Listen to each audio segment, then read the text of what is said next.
Morning, class. Good morning, teacher. Okay. To begin our lesson, let's have a short prayer. So, I want Miss Sudayu to read the prayer in front. Yes, sir. Let us put ourselves in the holy presence of God, in the name of the Father, and the Son, and the Holy Spirit. Amen. Lord, thank you for this day. Thank you for saving us, Lord God. Thank you for having created us and saving us for your grace, Lord. We offer you all our prayers for today and guide us in our lesson for today, Lord. Amen. Amen. Okay, thank you, Miss Mario. So, next, please sit down. Thank you, teacher. So now I want you to think of one word that describes how you feel today. So if I call your name, kindly say what you feel today. Have you understood? Please Yes, teacher. please behave because we have an activity right now to be attentive. You are in our class. Yes, teacher. Okay, so now I want to check the attendance. So first, Miss Sudario. Happy, sir. Okay. Miss Suitado. Fine, teacher. Okay. Miss Cordova. Fine and excited for the new learning. Wow. One word only. Miss Suitado. Okay. Okay. And the last is Miss Renwai. Okay, that's good. So thank you for your presence for today's lesson. Your participation is very important because this lesson will help you to know how to solve a algebraic expressions and formulas. So before that, I prepared an icebreaker to warm up your math brains. Are you excited and ready? Yes, teacher. Okay, that's good. Now, this icebreaker is called Pasta Box and Vida and Scrambled Words. So, instruction is you need to form a circle. This stand to form a circle. Okay. Thank you. Good. After you form a circle, I want you to hold this box and I will play music in the TV and you will also pwede mo sabay sa music para mas ma-enjoy, no? Isitado? Yes, sir. Okay. So after whoever holding the box, if the music stops, she need to answer in front or paste the unscrambled word in front and say the word louder. Okay, that's I am understood, class. Yes, sir. Okay, to know if the unscrambled words are correct or wrong. Okay, let's start. I will play a music. Then first, this is Dayo on this. Okay.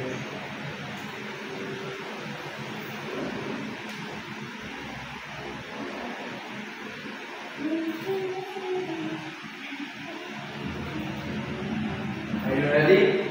Yes, sir. Okay, that's good. Okay.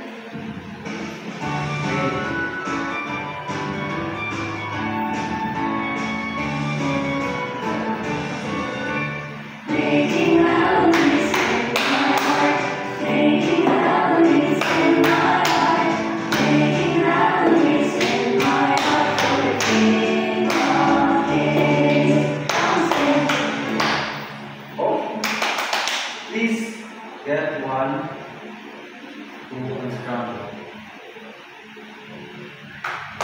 Okay, please.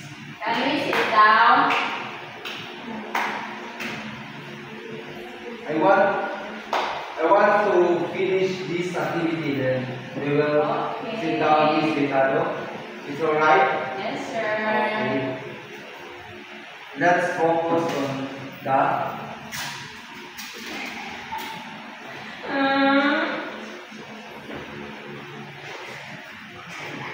First, the scissors.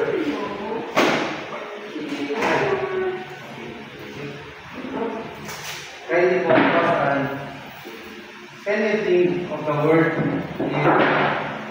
if you think that Miss Solario can guess what the scrambled word is. So, and hope this will come to Miss Solario. No, it's not baboy. Just wait for that word, the third Miss Solario.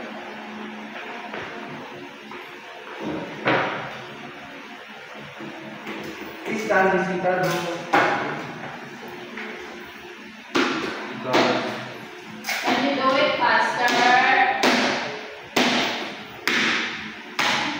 Please believe Miss Ricardo because your classmate is answering. Okay. Yes, sir.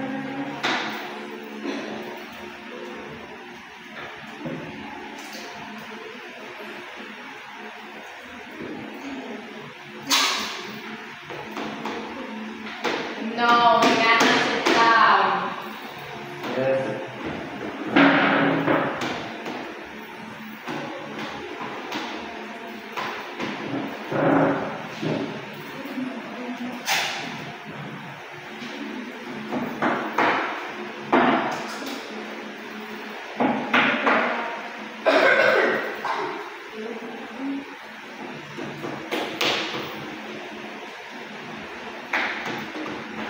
Done, sir. Okay, please read the scenario. The word is binomial. Okay, that's right. So we're going to read scenario.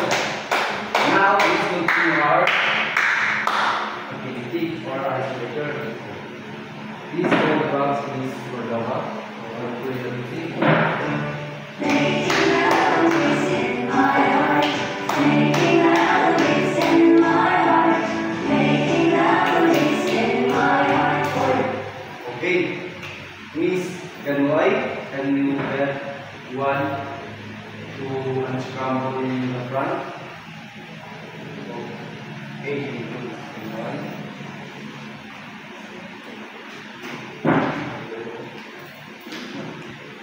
First now. Okay.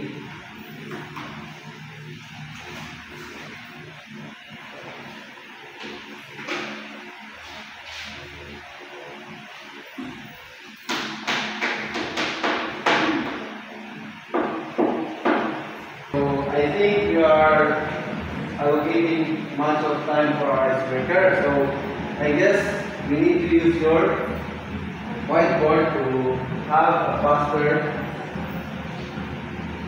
answering. So can you please stand, Miss Ricardo, because your classmate is answering. So, okay, now Miss Canoy is done. So she will show what is the unscrambled word. Binomial. Okay, alright. That is good, Miss Ricardo. Now let's continue. And Miss Canoy, can you hold it? Then we'll start again. King of kings, dancing, bells up, making melodies in my heart.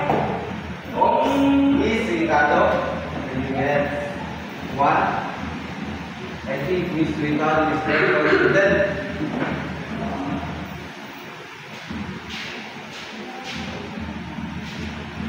I will just read, sir.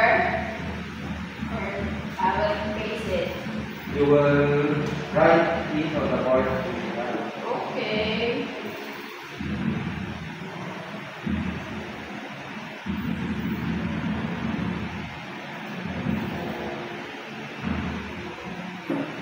Oh, please. Can you read this, Ricardo? Polynomial. So, very good.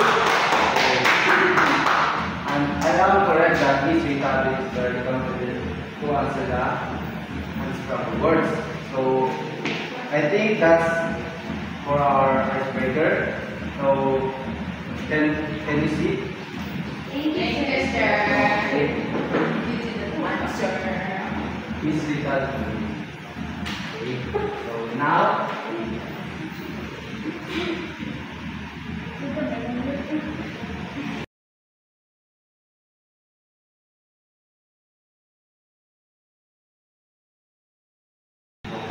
so thank you for your very enjoy and interesting participation in our icebreaker. I hope your brains are warmed up for our discussion for today. So before I will discuss, let me read, or I will call anyone to read the learning outcomes. I am understood that? Yes, sir. Okay, that's right.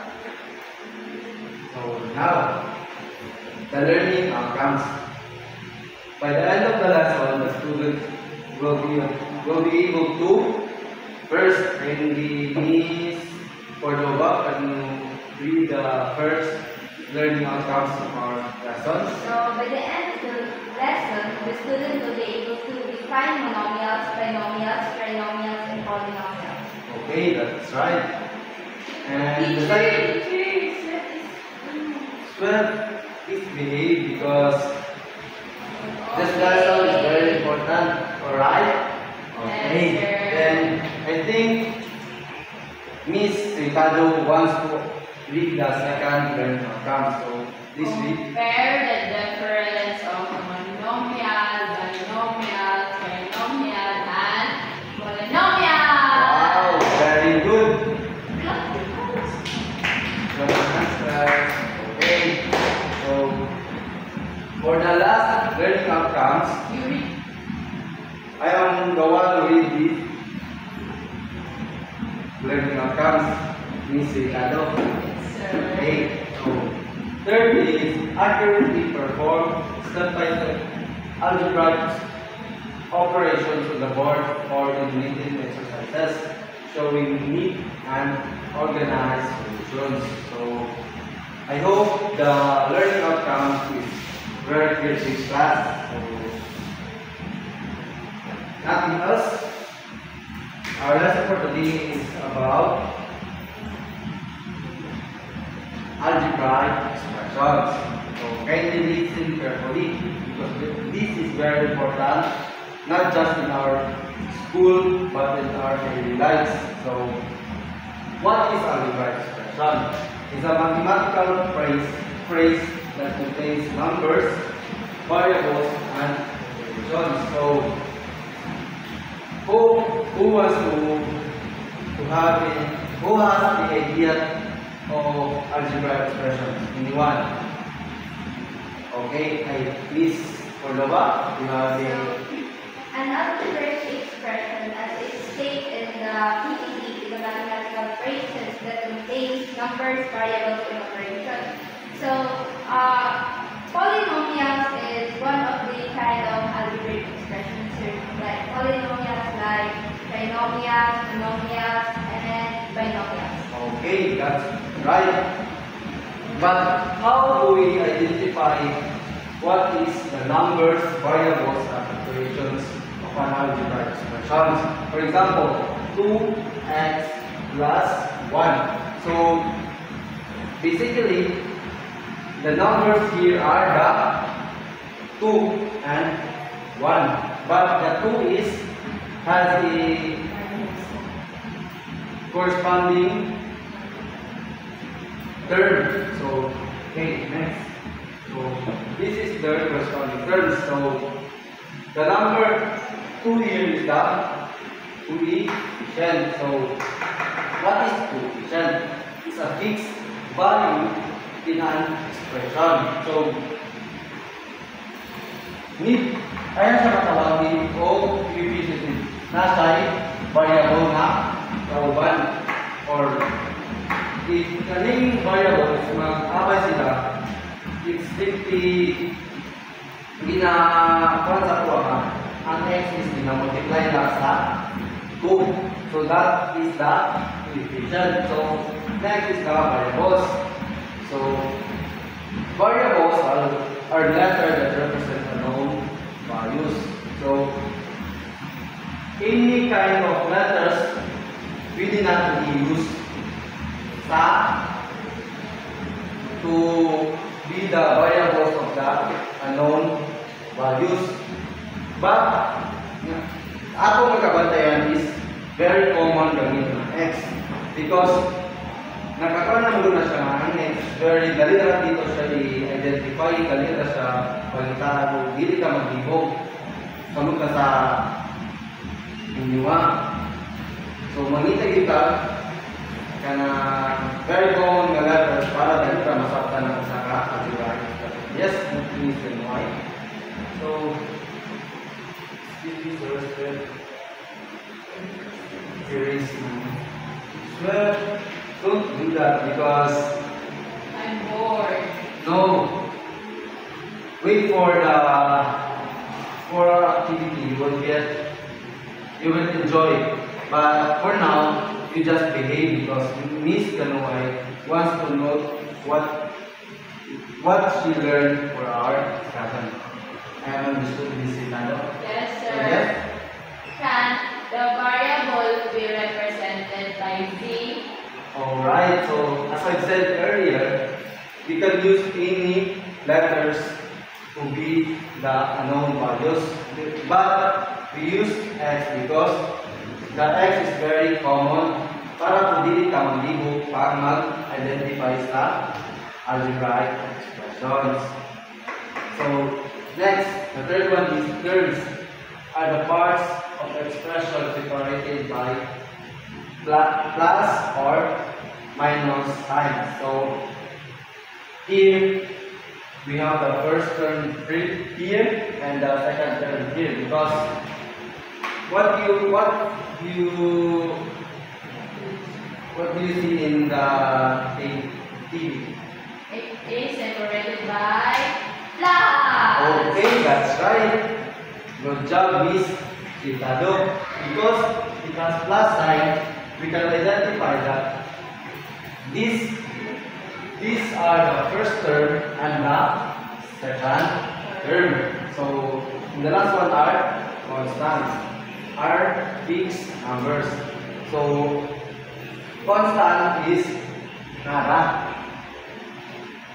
Matawag natin siyang constant if wala siya kauban variables. Bisan pa negative or positive, as long as wala siya kauban nga variables na naka-multiply sa iya o naka-abay sa iya na known values, you can identify that that is the constant of that algebraic expression. So I hope that was clear, class. Yes, sir. Okay, alright. So next is I forgot, but any question, clarification for that? None so far. Okay. So next, understanding polynomials. So now let's proceed for understanding the polynomials. So a polynomial is an algebraic expression where first definition wants to read. Hey, Miss, can you read? Variables have whole number exponents, which is no negatives and no fractions. Okay, thank you, Miss Cordova. Miss, Sudario. Miss Sudario. I'm sorry. So, Miss Cordova, can you read the second definition? So the second definition is variable are combined using addition, subtraction, or multiplication. Okay, thank you, Miss Cordova.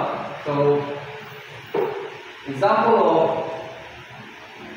polynomial is 4x cubed minus 2x plus 7. Why? Because it's a polynomial because the exponents are 3 and 1 are whole numbers. So, based on the definition, variables have the whole number exponents, no negatives. Okay. What is the difference between trinomial and polynomial? Okay, thank you for that question. We have polynomial and trinomial are the same, but trinomial has the corresponding terms to identify. Trinomial has 3 terms to identify that is an trinomial. But you can use polynomials, but if you answer a quiz or a assessment, what is the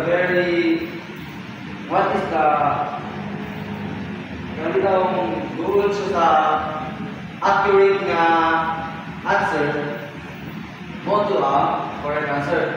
Kaya sometimes pwede ka pa siya gamiton, but for that reason lagi dapat accurate atong gamiton nga. So, okay, thank you for that question, Miss Baraban. Next. Okay, Yes, you said there that 4x, how to say that? 3? No, that is a cube. 4x cubed minus 2x plus 7 is a polynomial because the exponents 3 and 1 are whole numbers. Where is the exponent 1 So, that's good answer? question. Is We're laughing. no, this game is Ricardo.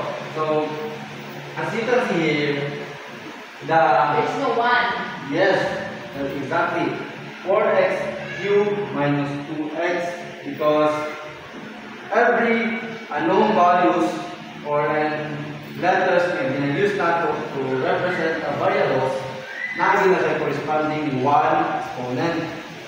Okay. Okay, thank you, Miss Ricardo. So, for example, 4x cubed minus 2x plus 7, this is an polynomial because 3 and 1 are whole numbers. So, no negatives and no fractions. Whole number, constant. Wala siya kauban ng negative. Wala, dili po siya fraction. So, that's correct. So, variables are combined using addition, subtraction, or multiplication. Like, for example, like this, you can say that this is an algebraic expression because nasa ginayos ng negative and yes, okay, for the answer. I hope this is clear to you, class. So now let's proceed.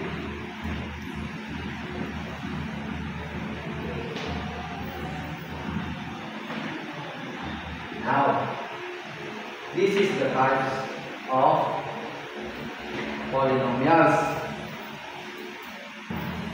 Again, this is the type of polynomials. This is what you did last activity or our icebreaker. We unscrambled the words and read those words in one. So, let me read their definition. First is polynomial. It's a type of polynomial that consists of only one term. So, dili na tayo sugod. So,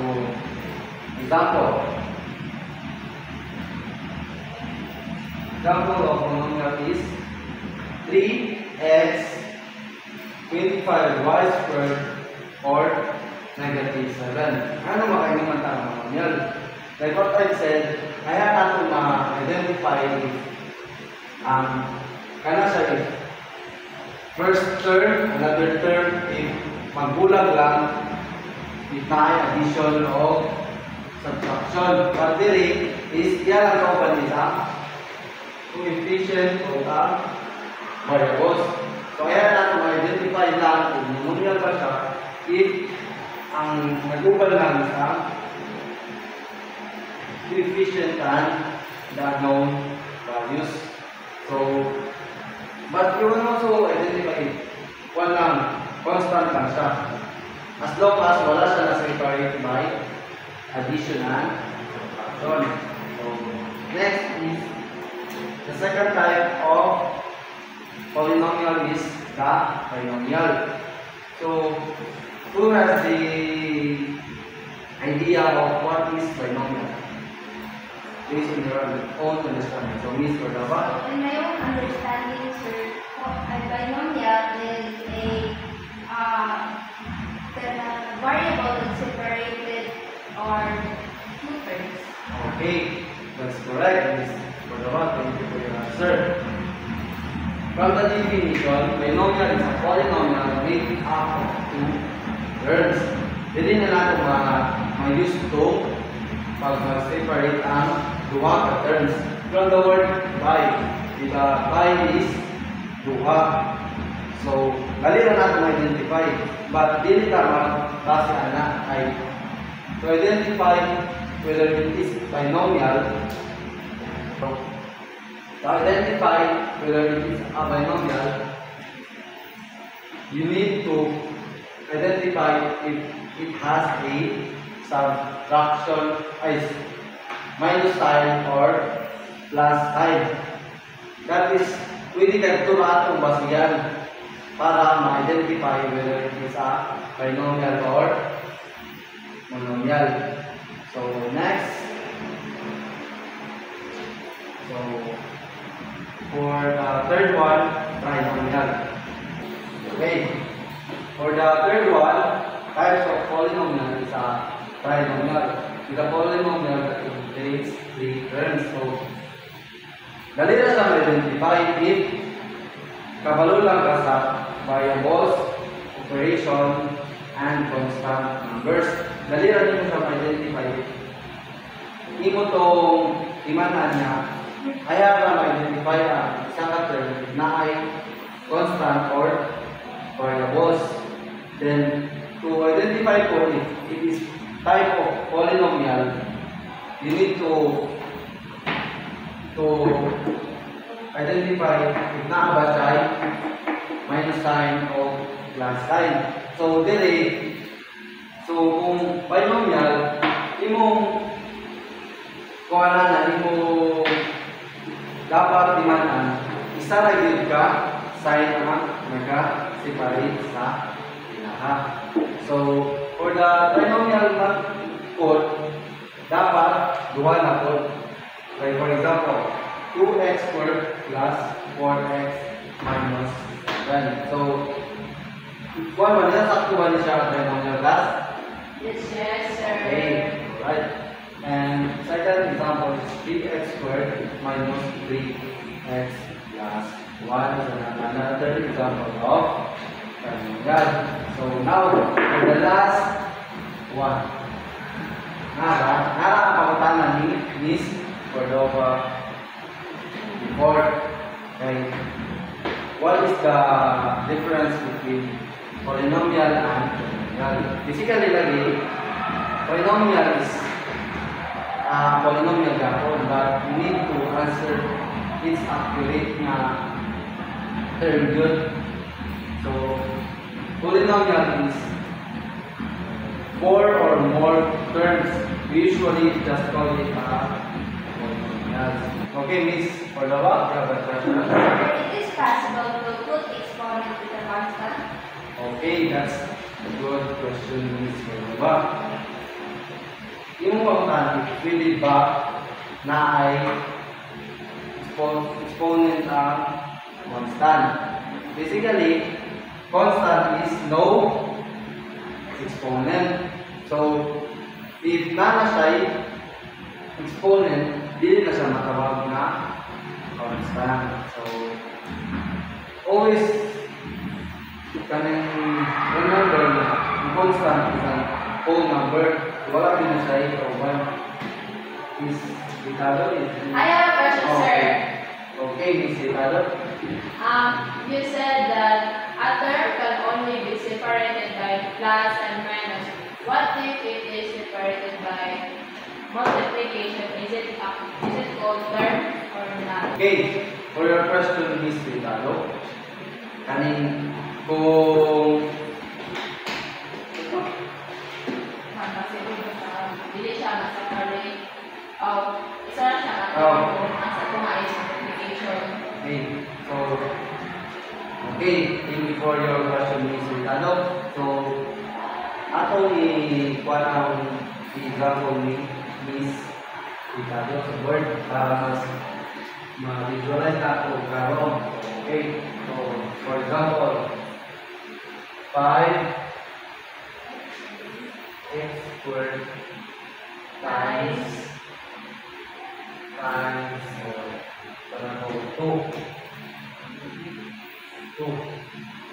If this is a type of polynomial, but sa first nato na polynomial is monomial, ayaw na siya matawag o binomial kasi separate siya o subtraction o addition. So that's the correct understanding about what you question is in Okay, sir. Okay.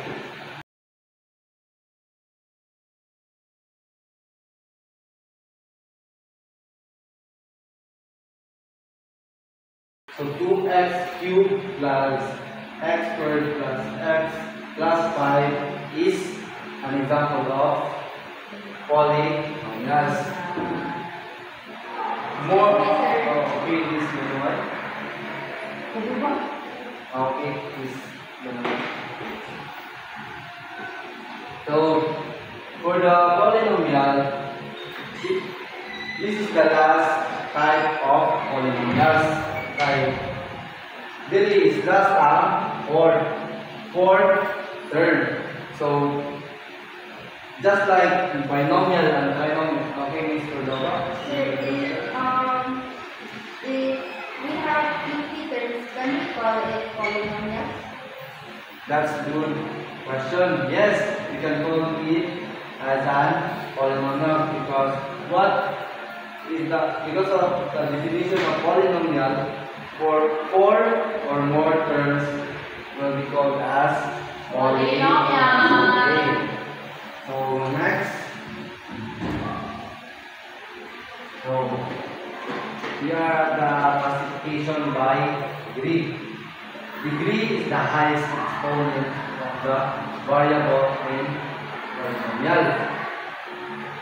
Who else have the idea what is degree is the highest exponent of the variable of the definition of the degree? Did they have an idea? Miss Cordova, Miss Sulayo, sorry. You have an idea? None, sir. Okay. So degree is the highest exponent of the variable. Yeah, so for example,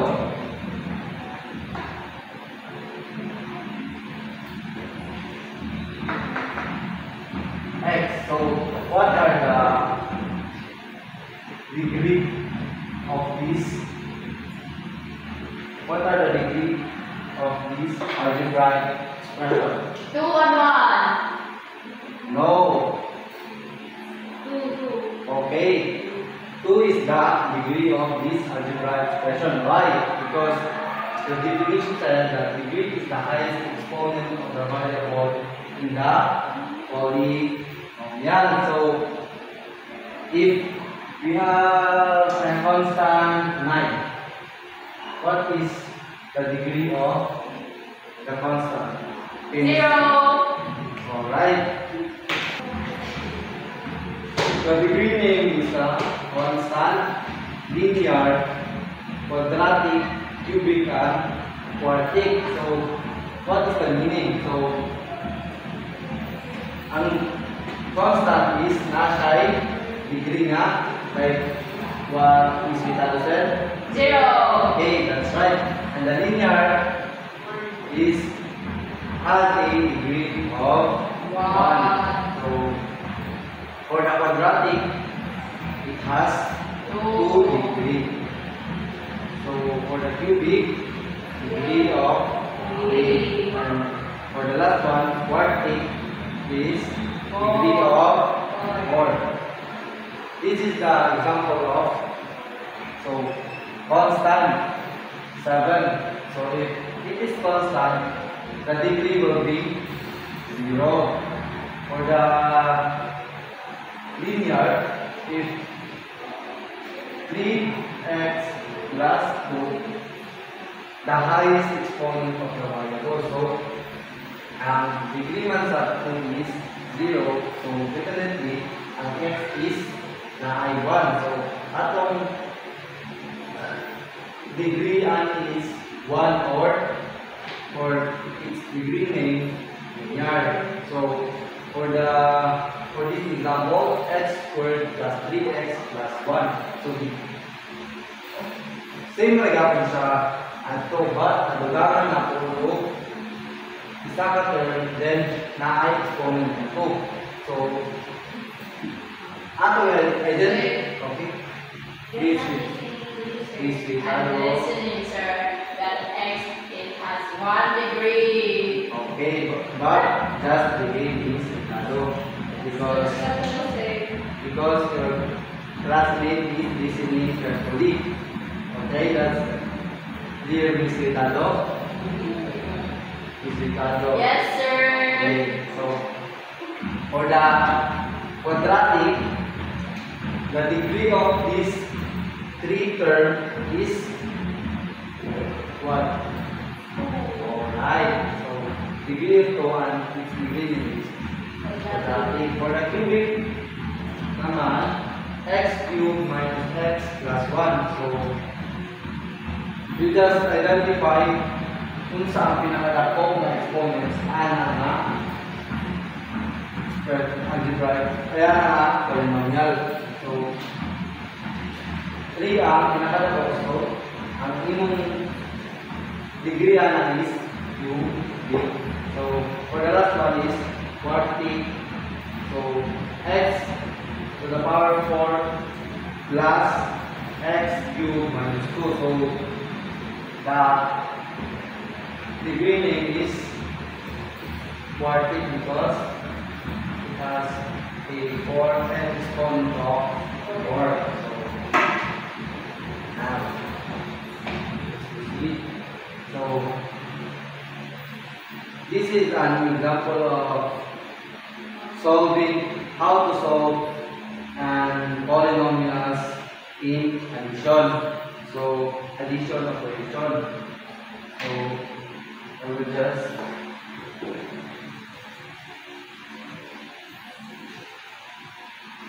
write it on the board and explain how to solve those things Ricardo did, because I am giving an example to understand how to use an operation in polynomials. So first, addition.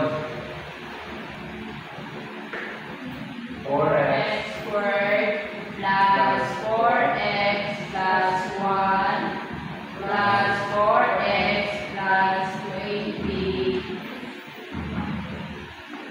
So this is an example of Excuse me, sir, can I go? English for the book. So for the first example, first rule in answering an addition operation in polynomials, you need to combine like terms. So is it like terms in 4x squared and 4x? No. Why? Because 4x squared has a degree of squared and 4x has no degree. Okay, that's why taking this each other, then you will just write it down. So 4x squared plus 4x plus 1, and write the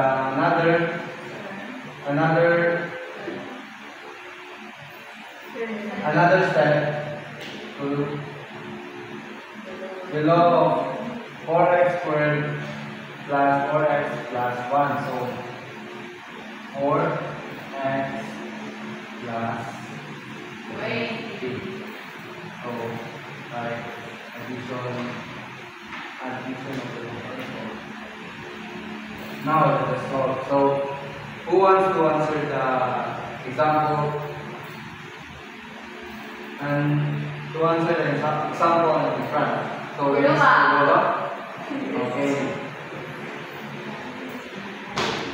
Can you try?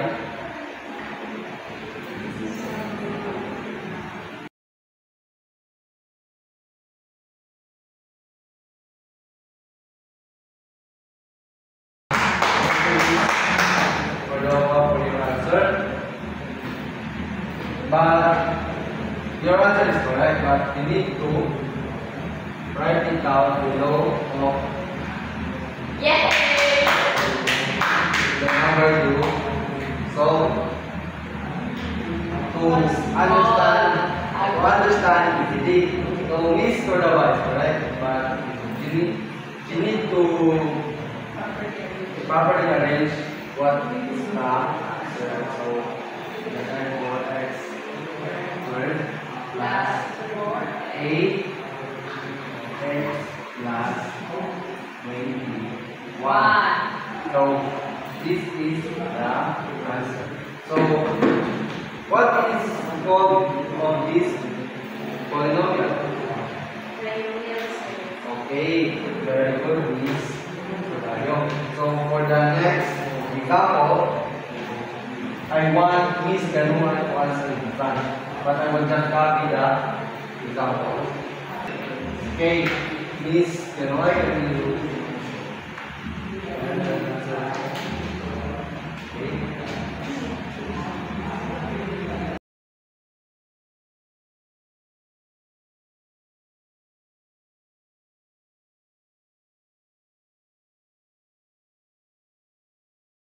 okay, I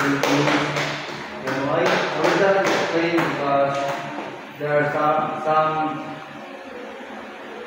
naiwan di pagsolve is maglibog mo. So okay. So first is yan di sunod ko ang libot natin yan di combine like terms. So 5x cubed plus x cubed because naman siya that's very important then nanay corresponding 1 but basta na ay ato na ng basis na ay kanyang variables na siya ay number 1. Okay, so para di mo maligo ka sa number 1 this one. 5x cubed plus 1x cubed equals to 6x cubed. So, galing. Kinsa yung nagpagod na yung sa pag-solve ni Cordova, ani ganuay ang kuwan sa front. Okay, Miss Ritado. Why? What happened to the second term, the negative 6x plus 10xy is the answer. Positive 4x. So, thank you for your question, Miss Ritado. It has the negative sign in the first term, and for the second term is positive sign.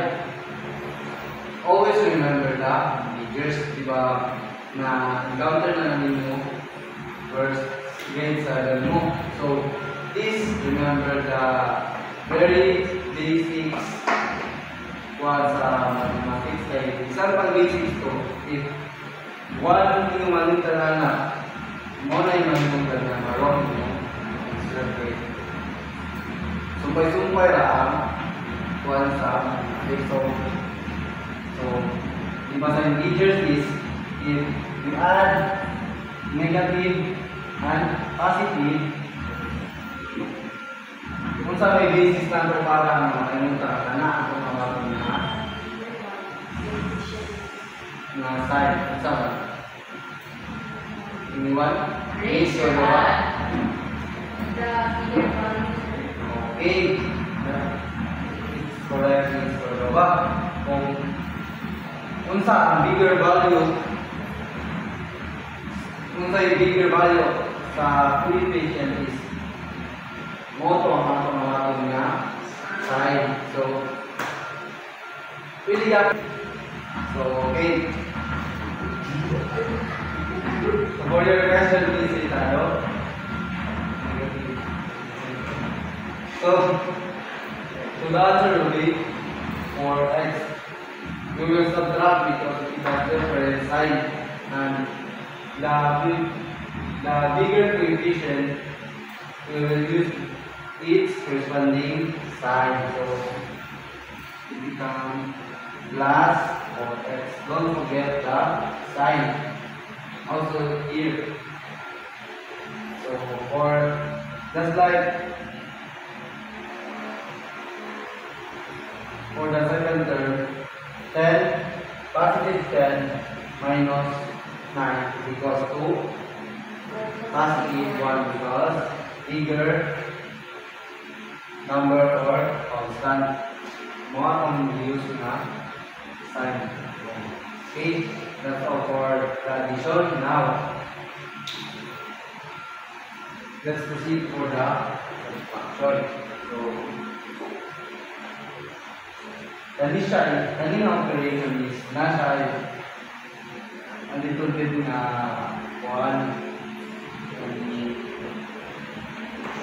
confusion pag-solve kay nasa kang change na sign. So for first example, Excuse me, sir. Please set No, not. Miss Ricardo, please leave because after our discussion, we will have an activity. So you need to listen, lesson carefully. Okay, so for the subtraction,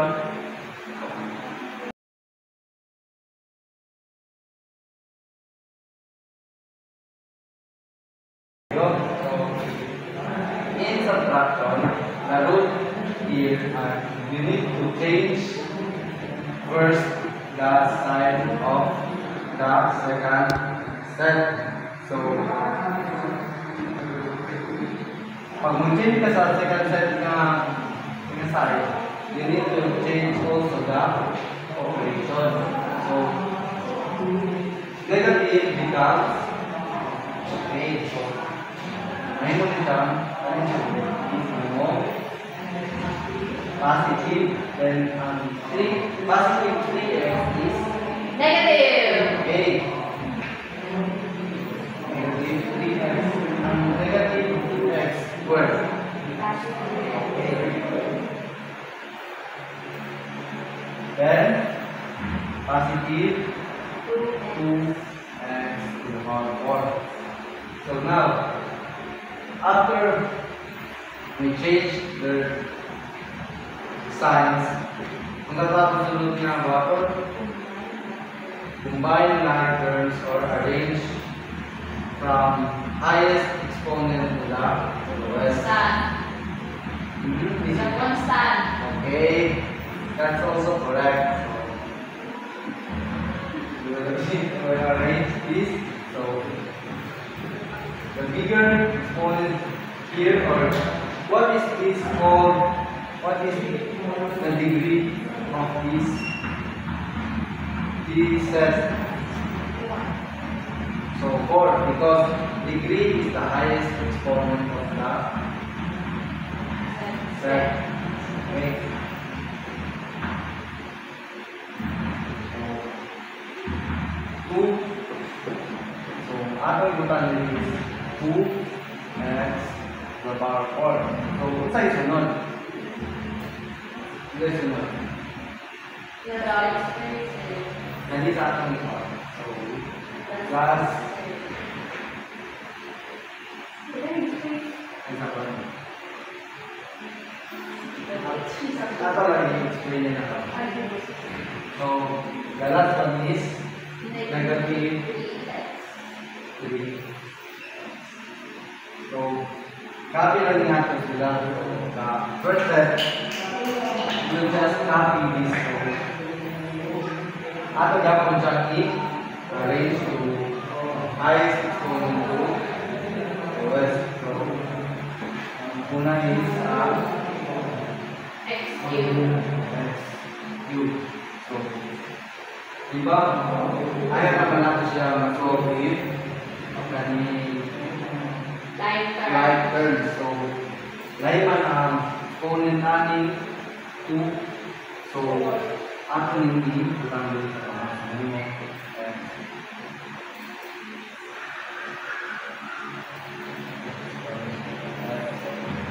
cube plus 2x squared plus 5. So, don't forget to write the operation. So, ato bang i-change ang operation? So, ngayon mo na siya positive or action. So, first is that we'll just bring down the term na walay kama. Yes, 2 next 1. So, diba? I-arrange man. I-arrange na to. So, next time is bring down natin na to ang x negative x ay positive x cube plus x cube. Then, ay na natin solve up 2x squared plus x squared. So, pag same ganina, nani siya ay 1. So, 2 plus 2x squared plus 1x squared is 3x squared. Napay nagbibong ano kulang na natin ikati sa tabaw. Because in the rule of addition and subtraction, if same ganit silang exponent, will just copy and the coefficient is smaller than me. So next is, diba wala na ay like terms negative 3x, so we'll just copy that x. Also this, kanong hindi siya pwede i-add sa constant, kahit kanin naman siya yung corresponding exponent with mapol hanggang uban sa dili ka na sa uban pwede o result sa constant numbers. So, then atong nalika positive 5. So that is the final answer. So what can we see to the final answer? Kung sa name na polynomial. Okay, so this is right. For the second example, who wants to answer this? Italo, can you answer? No, I will not answer. Should I answer? Okay, so we just have it. Okay, Do not use green. it's okay, Miss Italo. That's for teacher only.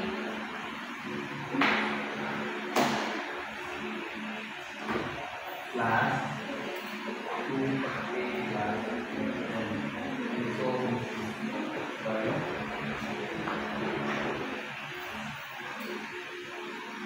X squared plus that's great.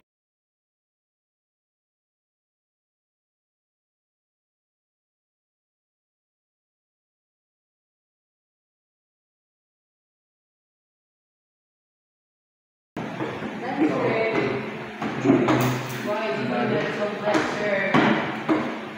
Okay.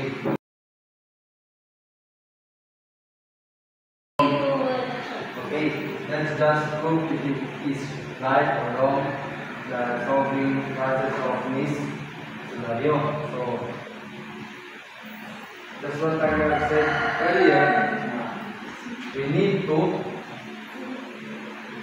change the sign of the second set. So the second set is a squared plus 2a plus 2.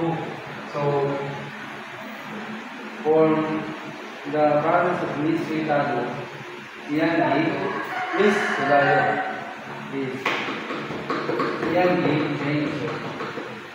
Ngayon mo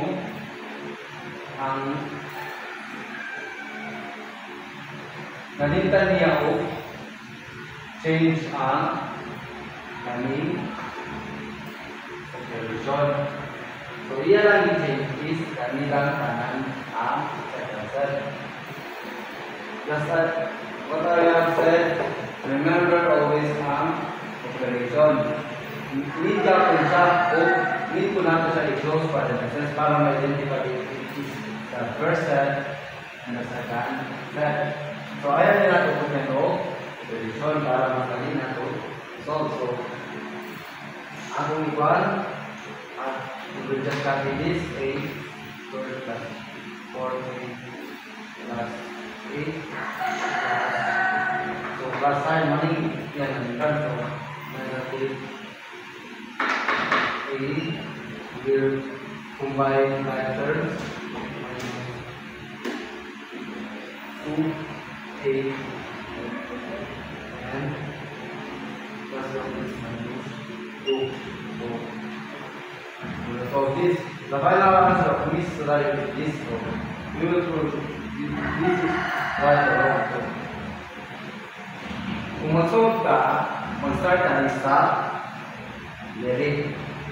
But if we solve from sa constant or number lang, whole numbers, mag-start ka lyric, mag-addition. But if naanay mga variables, exponent, mag-start ka sa very highest exponent. We will solve this. So, positive 1 plus minus 1. So we will minus this. So, 0. 1 minus negative 1 is 0. So, wala na niya siya. Kaya kung kapit na niya siya, makabuta na siya yung 1. So, wala na niya. So, dili na tayo mag-proceed sa second verb. So, 4a plus negative 2a. So, positive 2a. And that's what is 8 plus negative 2 is positive 6. So, the answer will be 2a plus 6. The log of this value is yes. Just learn from your mistakes. Okay. So next. Okay, to summarize our discussion, who wants to volunteer to identify what are the types of polynomials? So Ms. Cordova. So there are 3 types of polynomial. First is the monomial, which is consists 1 third. So no is No, polynomial. Hindi. Ay na. Hindi ka kanina kaya polynomial kay 1 na. Okay. Ota. Ay, hindi. Basta sa pag-ibig. Oh, wait. huh? Basta sa pag-ibig. No, hindi. Ay, no. 3, 2, 1. Basta sa red. Summarize. Algebra expression is made of terms, variables, and constants. So for the polynomials are special algebra expressions with whole number and exponent. So who wants to volunteer to identify what are the types of polynomials? So okay, Ms. Cordova. So there are 3 types of polynomial. First is the monomial, which is consists 1 terms, then binomial consists 2 terms, and trinomial consists 3 terms. So if the term is 4 or more than 4, it is called polynomial. Okay, thank you, Ms. Cordova. So now let's proceed to our activity. So this is what Ms. Ricardo waiting for to answer that activity. So I will just give you this Miss Ricardo the number 1, you will answer the number 1, and Miss Sudario will answer the number 2, and Miss Ganua will answer the Miss Cordova will answer the number 3, and lastly, the number 4 will answer by Miss Kenya. So, Where to answer, sir? you can answer on the board, so I will just place the practice on the board. So,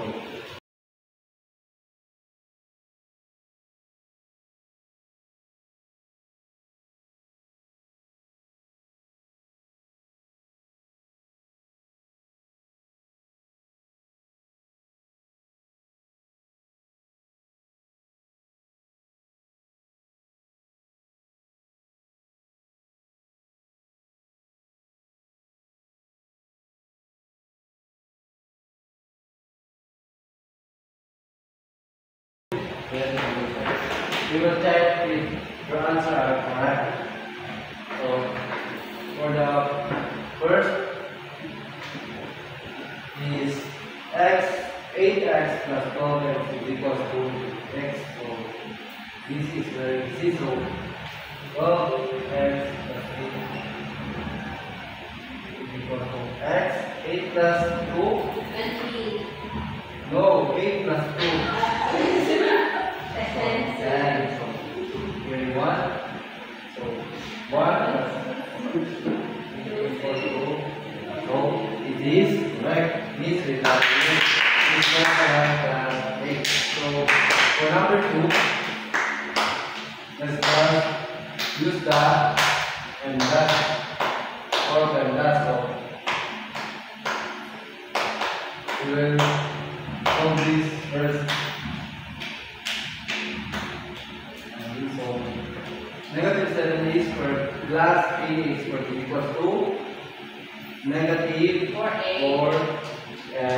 squared. Then 15a squared minus 4a squared equals to 11A. positive 11a squared. So this is Correct. Is that right from this scenario? So for the third is negative 5a times multiplied by 4a squared minus 3a plus 2. So let's solve this. So first, so negative. So negative 28 cube. Then second. So 8 squared. So that, and lastly negative 10. So nothing is correct. So you can run only. And for the last one, 6y minus 3 minus 2y plus 5. So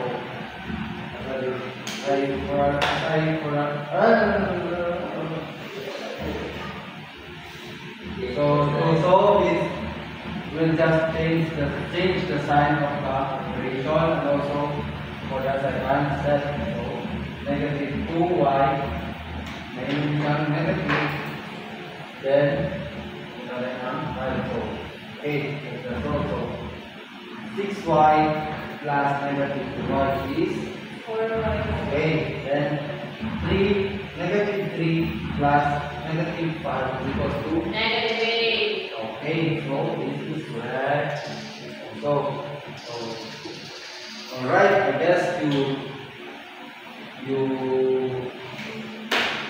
understand the lesson. So now for our assessment. This is an identification. This is, you need to classify each algebraic expression as monomial, trinomial, or polynomial. Write only the correct classification. So you need to write it on the board also.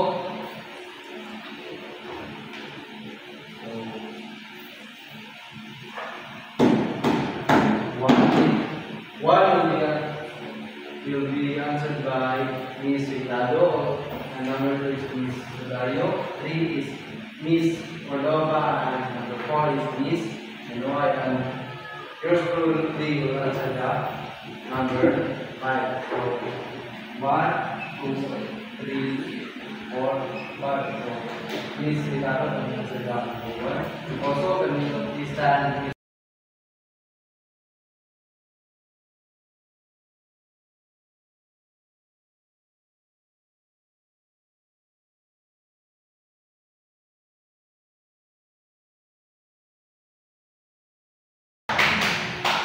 So, check if your answers are correct. So, number 1 is polynomial. Why? Because there is no plus plus. and minus sign that separates the two terms. So, it's correct also. Number 2 is 5y plus 7 is Binomial. You can see that there is an operation or an addition sign, so it is called a binomial.